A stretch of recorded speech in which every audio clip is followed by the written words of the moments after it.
Hello everyone, स्वागत है एक बार फिर से आप सभी लोगों का जीके क्लासेस में। लास्ट वीडियो में हमने देखा कि जब एक current carrying wire magnetic field produce करता है, जब उस मैग्नेटिक फील्ड में दूसरे करंट कैरिंग वायर को रखा जाता है तो उस पर एक मैग्नेटिक फोर्स लगता है।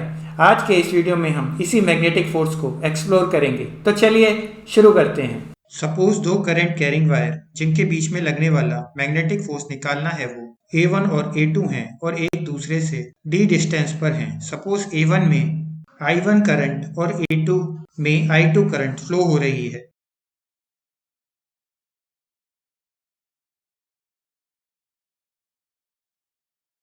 अब सपोज वायर A2 में dl लेंथ का एक एलिमेंट लेते हैं, तो एलिमेंट dl पर वायर A1 की वजह से लगने वाला magnetic field B is equal to mu naught by 2 pi I1 over D होगी। अब force due to magnetic field के फॉर्मूले से हम जानते हैं कि magnetic force on a wire of length L in magnetic field B vector F is equal to I vector L cross vector B। तो इसलिए वायर A2 के एलिमेंट DL पर लगने वाला force vector DF is equal to I2 vector DL mu naught by 2 pi I1 over D होगा। क्योंकि vector B element के perpendicular है, इसलिए एलिमेंट पर लगने वाला फोर्स का डायरेक्शन टुवर्ड्स वायर A1 होगा। इसलिए force per unit length of the wire will be dF over DL is equal to mu naught by 2 pi I1 I2 by D होगा। अब अगर I1 और IT के वैल्यू 1 एम्पियर हैं तो दोनों वायर के बीच के डिस्टेंस भी 1 मीटर है, तो dF by DL will be equal to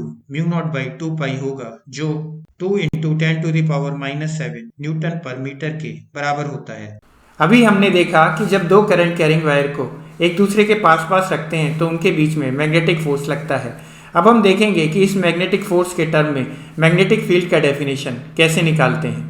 1 ampere वो करंट होती है जो दो पैरेलल लॉन्ग वायर जो एक दूसरे से 1 मीटर की डिस्टेंस पर रखे हैं उनमें फ्लो करती है, तो वायर के बीच में 2 into 10 to the power -7 newton का फोर्स लगता है। बट इसलिए कंडीशन है कि वायर के बीच का डिस्टेंस 1 मीटर हो जो और वायर वैक्यूम या एयर में रखे हों। मैग्नेटिक फील्ड का direction due to current carrying element figure 2 के अकॉर्डिंग बताया जा सकता है, जहां पर फिंगर का कर्व मैग्नेटिक फील्ड का डायरेक्शन बताता है और थंब करंट की डायरेक्शन बताता है। चलिए इस कॉन्सेप्ट पर बेस्ड एक न्यूमेरिकल देखते हैं जो CBSE AIPMT 1998 में पूछा गया था। क्वेश्चन में बताया है कि दो पैरेलल लॉन्ग वायर जिनके बीच का डिस्टेंस 1 मीटर है वैक्यूम में रखे हैं और दोनों में 1 एम्पियर का करंट है, तो पूछा गया है कि उनके पर यूनिट लेंथ पर फोर्स ऑफ अट्रैक्शन क्या होगा।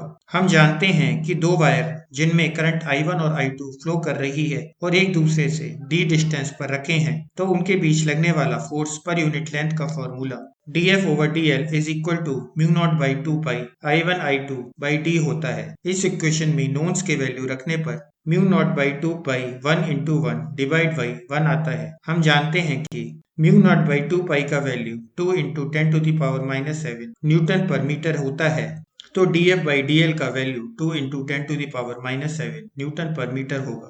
इसलिए इस क्वेश्चन का सही आंसर A है। आज के लिए बस इतना ही, मिलेंगे आपसे नेक्स्ट वीडियो में। तब तक के लिए जय हिंद, जय भारत।